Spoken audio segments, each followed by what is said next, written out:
Depth Generator is a powerful addition to Red Giant's VFX suite, allowing you to create depth passes for any footage right inside After Effects. It's super easy to use.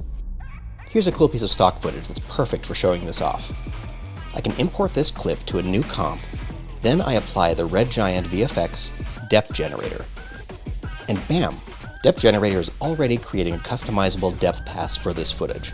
The effect is applied to a new Depth Generator solid right inside your comp, which allows you to keep your original footage intact as a baseline, and also make it easy to solo or reference this effect at any time as a layer matte. Let's take a closer look at the effect controls. Up top, we have the layer selector showing you where the depth map derives from. Below that, you have your resolution, which we've simplified into low, medium, and high. Work with whatever level of detail is helpful for your project. By default, this image is normalized so that darker values are far away and brighter means closer to camera. But you may want something more specific, so next up we have the depth isolation controls. This is where you can begin taking control of your depth data. We have the curve itself, which works just like any other Red Giant curve tool, with multiple points, with handles that you could add or delete. There's the draw curve control where you can trace the line that you'd like with your cursor, and you can even switch back to vector controls once you've drawn it.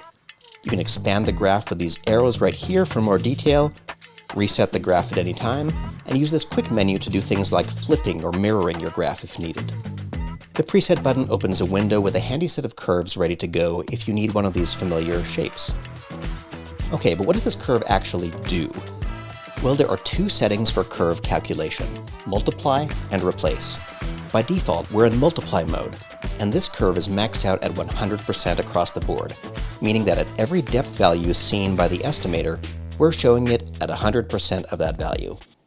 Now, if you wanted to dampen areas to isolate a specific region of your image, pull the curves down to see that you're blacking out areas. Some would say multiplying a dark value over the result curve. So for example, if I needed a matte of just this dancer and the foreground area in general, I would clamp down on the high depth values, meaning furthest away. I could also do the inverse and clamp down on the things that are nearer to camera, leaving only the background detail.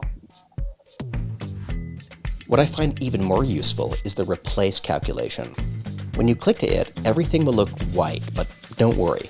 It's because with replace, we are directly setting the mapping value for every depth value result.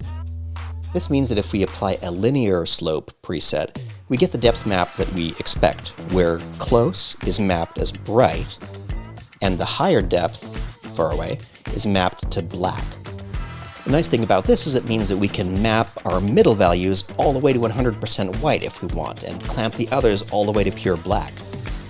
Below that, you have the ability to offset your curve, like if your subject moves through space and you want to keep them isolated, and the ability to loop this curve result over a number of seconds. Use this to create fun animated mattes or a dynamic displacement map that might do things like this.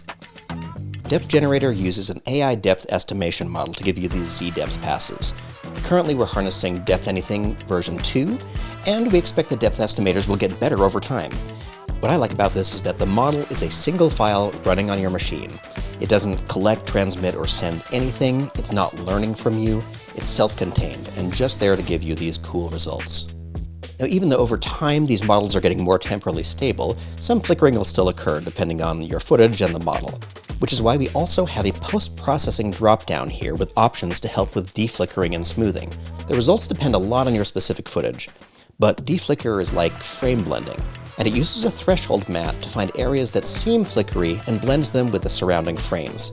You can view the deflicker matte to get an idea of what areas are being corrected. Below that are smoothing options for the edges and gradients.